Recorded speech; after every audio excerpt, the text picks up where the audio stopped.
Hello, and welcome back to DoubleClick. Emerging technologies are already changing the way we work. But how sustainable is your approach to navigating these workplace dynamics both in 2024 and beyond? In this episode, we'll be joined by Marcus Mossberger, the Future of Work Strategist at Infor, and Joshua Whitworth, the Chief Deputy at the state of Idaho. We're going to be examining the trends that are really poised to revolutionize organizational paradigms in 2024, and we're also going to help you evaluate your organization's readiness to really tackle these evolving workforce dynamics both today and tomorrow. If you're keen to learn more, let's get started.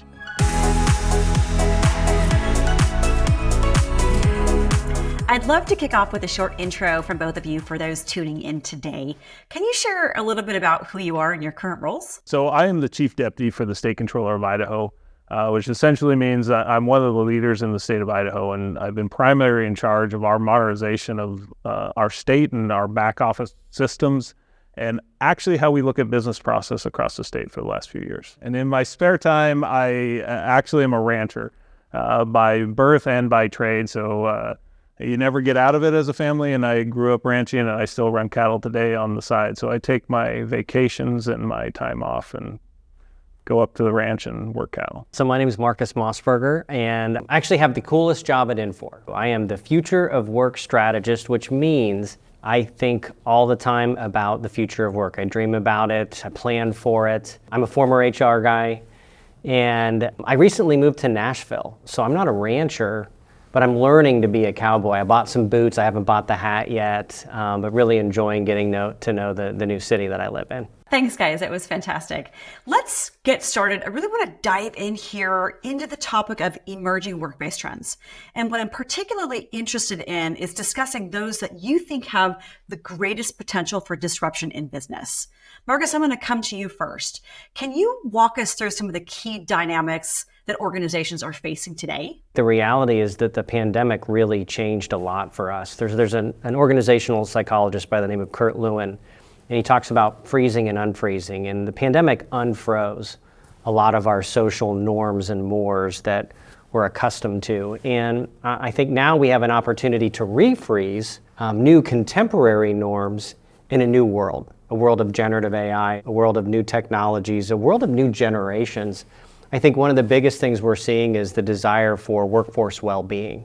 And I'm not talking about smoking cessation and yoga classes. I'm talking about redesigning the way that work happens in more contemporary means and embracing new ways of working, asynchronous working, remote and hybrid work. The 4-day week might come to fruition in our lifetime, greater transparency in the workplace. So the majority of what I'm seeing is surrounding this concept of workforce well-being. We are looking at even state employment. The pandemic, was a very difficult dynamic, but it did accelerate how we operate and run our organization. And you are seeing that what matters to employees matters to production and efficiency in the organization. So as we are driving towards being efficient for our citizens, right, that well-being, I think, is important for our workforce, because when they're happy and they have security and they have the environment that allows them to be successful, they produce better for the organization. And we are seeing that. The mobility, the use of technology to aid areas where it might have taken them more time. We're seeing that efficiency come in with the technology. And then also you're seeing that new generation come in, especially in the state workforce. You're seeing that baby boomer generation reaching their retirement age, taking a lot of that knowledge with them, right? And this new generation coming in that grew up with a cell phone in their hand. And I think we've seen that mobility expectation enter the workforce. Not only do they want to drive and have a productive and maybe even rewarding work, but they want to be able to do it wherever they can do it, and it will work wherever they can. And the pandemic accelerated that, where we actually saw in instances where employees actually put more time in because of that flexibility that can be offered in the workforce, and we see benefit to our citizens as we do that. Maybe we can expand on that a little bit. The generational differences are interesting. There are differences, right? But at the end of the day, we're all human beings too. So I spent the last few years in the UK, and while I was over there, I studied at the University of Sussex, and I studied the psychology of kindness and well-being at work. And so it reminded me of some of these old school precepts of what do people actually want from work? People, boomers, zoomers, and everybody in between. And Martin Seligman, who's the father of positive psychology, talks about PERMA. So P-E-R-M-A. So P is, I want, positive experiences, positive emotions at work. I want engagement, if you're familiar with Csikszentmihalyi and his concept of flow, and you're so into something, 2 hours pass, and you're like, I totally forgot to eat lunch. That real high level engagement. The R is relationships. So I think relationships are really important. I was reading recently that your relationship with your manager can be as important as your relationship with your spouse when it comes to your mental health. The M is meaning, and again, I think that next generation, they'll give up comp, titles, whatever, for purposeful, meaningful work. And then the A is achievements or accomplishments. Like, we want to be good at what we do. So again, that next generation is different, but I think we all want those things at work. It's not that the generations are entirely different. But it's breaking down what drives them, especially in public sector. The pay is never at the level that you'd see in the private sector. It's just naturally as we do this. But that meaning, that purpose matters. And so ensuring that workforce has the opportunity to see the value out of their activity, I think matters. And the achievement is breaking down large activity into successful little steps that they feel like they're growing, both from growth in their education that they can talk about, growth in the opportunities or projects that they work on. I see a lot of that means something to that generation. But the same generation that's on the retirement with us have that same feeling too. If they get that achievement where they can go out and actually feel like they've accomplished something, that's a win. If they have the camaraderie of coming to work, sometimes that's more valuable to them than the dollar that exists in the pay. And so I think as us as organizations and as a state, we have to look at that, building an environment that provides access to that success and doesn't just take it as, what did you do for me today? But looking at, by building an environment that is successful, we can produce better productivity for our citizens. If you're interested to learn more about some of the great topics we covered on this episode, follow the instructions on screen now or click the link in the description. And of course, don't forget to hit subscribe and click on the notification bell. Has there been anything in particular that's caught you by surprise, Josh, recently in the last couple of years in terms of what people are looking for from their careers these days? To me, it was the opportunity that they would work more, especially as we start to see that when you're motivated, doesn't matter when you're working. You kind of mentioned that, like, wake up and it's lunchtime, right? And you didn't know what happened. And so that excitement comes in when you build an environment that allows you to do that.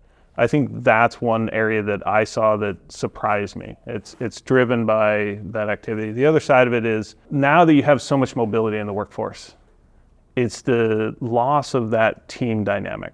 And I think that for management and as we look at organizations, it's how do we promote and build that engagement among your team members in more of a remote area. I'd love to get both of your thoughts on how difficult organizations are finding it to keep pace with the speed of change that they're facing today. Yeah, I think unfortunately a lot of organizations are still using conventional, traditional models in a contemporary modern world, and they get surprised then that it's not working. So, I talk frequently to clients who are still doing a traditional hiring. I know there's a 2023 Human Capital Trends report from Deloitte that talks about the end of jobs.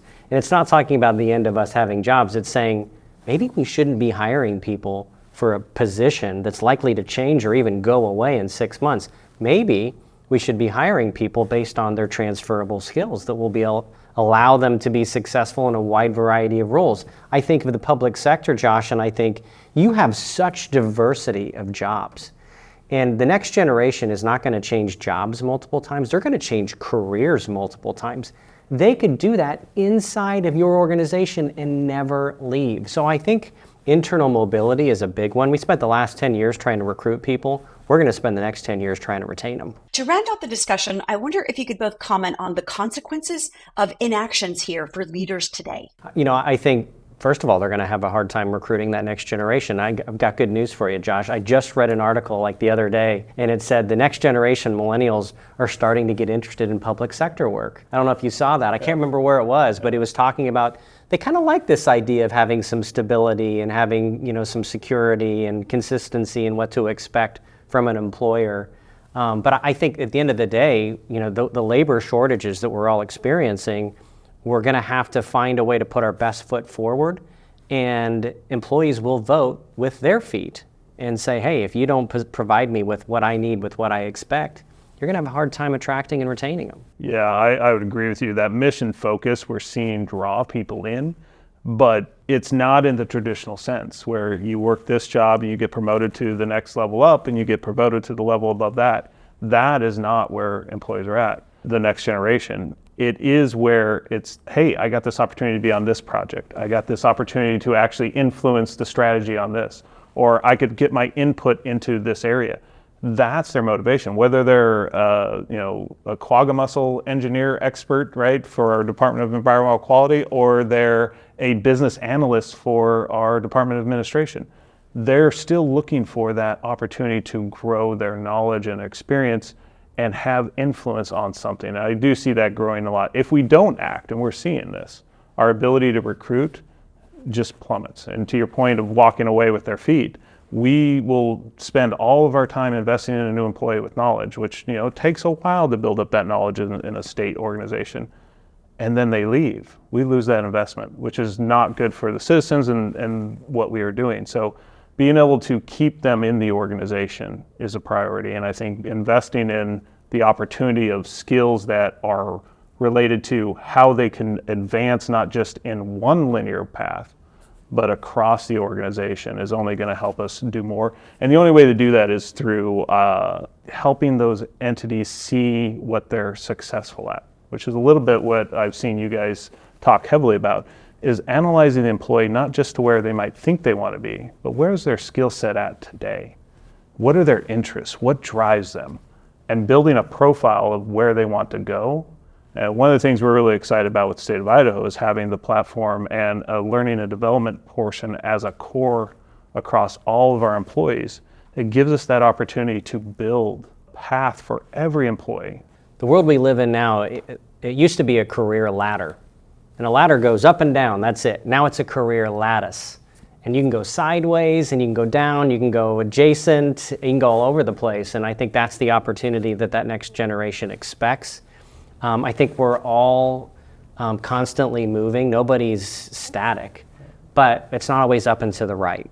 So again, having the opportunity for internal mobility, even if that's backwards or sideways, is really important. And then I talked to somebody earlier today about this concept of internal side hustles. I don't know if you've explored that, Josh, but a lot of people are passionate about something that has nothing to do with their job, but they'd love to maybe learn about sales or learn about some other aspect. Well, if you give them an opportunity to jump on an internal project for a couple of months every Friday, or you give them that freedom to explore things inside your organization, then again, that retention is going to go up even more because they don't feel like they have to leave to get that itch scratched. 100% agree with you. I've never heard it called the side hustle, but that's a great term in, I'll give you an example. My executive assistant, right, is an executive assistant, takes care of a lot of things, but she goes and jumps on projects. So she's right now helping out with a security analysis project that we're doing because she brings a talent that could add value to that project.